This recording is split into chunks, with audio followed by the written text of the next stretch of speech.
Big Jong. Well done. Close the angle down really well and quick. Good pressure.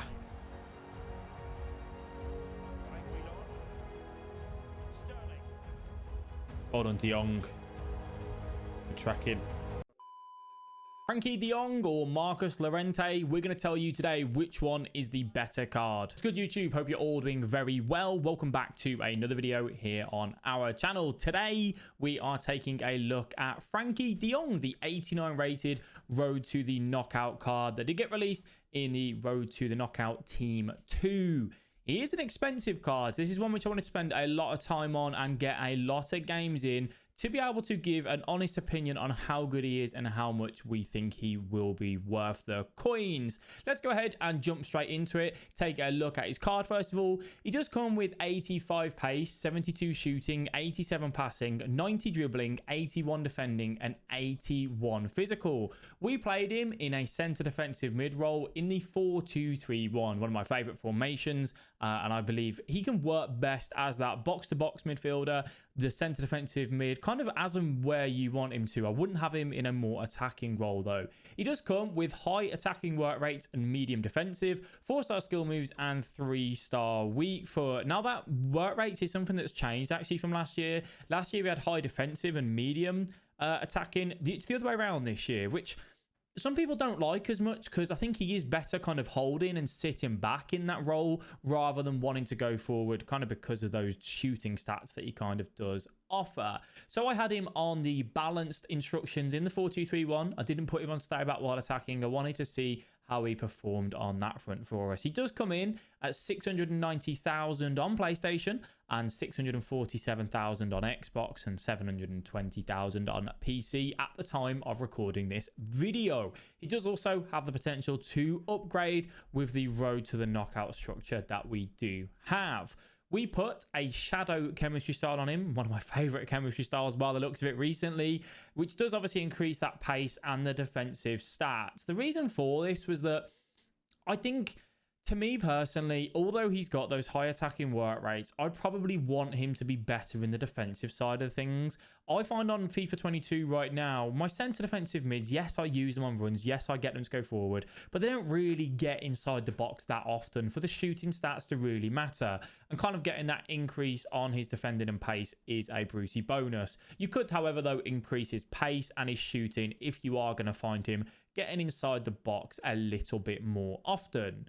Let's go ahead and talk about the pros and cons first of all. How is his passing on his card? Well, his passing is obviously one of his strongest points. 93 short passing and 89 long passing. I used the gold card of this at the start of the game and I hated it with a passion. And a lot of that was because he just seemed to overhit the over-the-top through balls. He didn't seem to get them to pinpoint where I wanted them to be. Using the L1 triangle or the LBYY for the little short dink balls is definitely one of De Jong's strongest points on his card. The passing though, as I said, phenomenal. I don't really think you can ask for too much more from him. I think especially if he does get an upgrade as well, that obviously will help it massively. Let's talk about his shooting. This obviously is more of a con to his card more than anything. Probably one of the negatives that we could pick out on it. He does have 71 shot power, which I think is probably the biggest hindrance to shooting, right? Like, if he's going to get in on goal, you're probably going to be hitting it across body, trying to get power behind it. And that shot power is just so bad that keepers are going to save it. You can't go for long shots with him either. It just doesn't fill that attacking role, which is why I said he's probably better increasing in the defensive stats, because that's where you're going to see him more of a noticeable player. Looking at his dribbling, the kind of the skill moves that he's got, and kind of his strength as well. With the 81 physical, he comes with 77 strength, which isn't bad. He can tackle quite well. The intercept's really good as well. You'll see throughout the clips, a lot of the time it's him winning the ball, closing the angle down, using his pace, using his kind of structure that he's got with the long legs to just intercept and take the ball off the opponent, which certainly helped make things a lot easier to then transition over to the counter. If you do intercept the ball, be sure to look for a quick over the top through ball or ball down the line. That's one of the best things that De Jong can do. He can turn defense into attack very quick, very efficiently. One of the favorite things about the card. In terms of his positioning, how was it? Well, as I said, I left him on balanced, medium, defensive work rates and high attacking kind of coming into it. I think you probably want to change him to stay back while attacking if he's going to fill that centre defensive mid role for you properly. Work rates do play an impact, but I find player instructions override it. So if you have stay back while attacking, he will hold that centre defensive mid role very well. His heading and his defending stats are good enough. As I said, he's got the strength with the shadow on him as well to increase that defensive stats. You do just allow yourself to be better in the tackle, stronger in the tackle, and make it difficult for the opponents to get past him. What we're going to do now is go look at some live gameplay so you can see how he performed directly in game while giving some commentary. Well done, Jong. Good tracking. Your best thing to do, AJ Gaming, is to join the Discord server. There's over 3,000 members in there. You'd have more of a chance of getting someone to do it in there for you, mate, if they need to do it as well.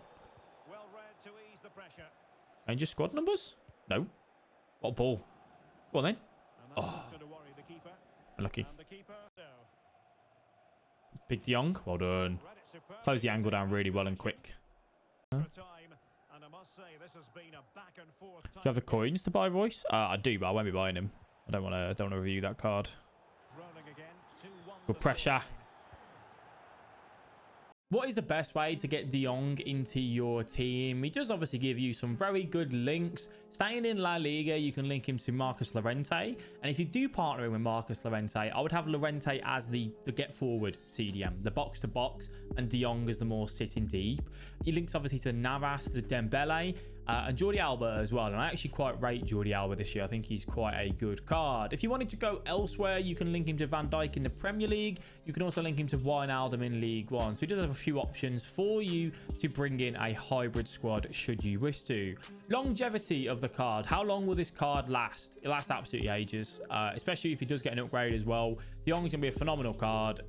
He's just going to last you without a shadow of a doubt till he next gets a card, basically. He's going to be very good in everything that he does, so that's absolutely not a problem. Enjoyment of card. One thing that I rate highly is how much did I enjoy using the card, and I enjoyed him so much more because I hated the gold card with a passion. I felt like this card was a massive upgrade. It does come with a hefty price tag as well though, so that is one thing to take into account. But yeah, definitely a card which I enjoyed using. I saw the actual changes in the difference to his gold card, and something that, yeah, definitely meant a lot while using him.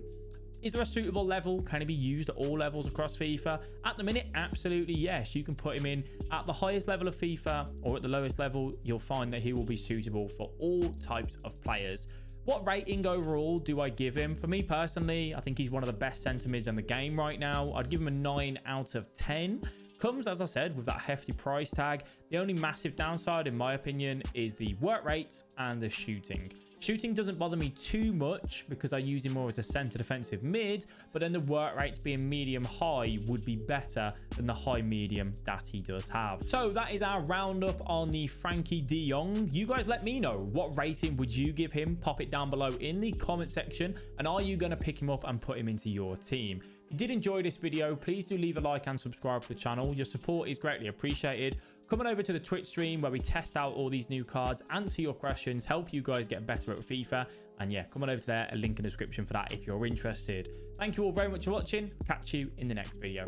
Bye bye.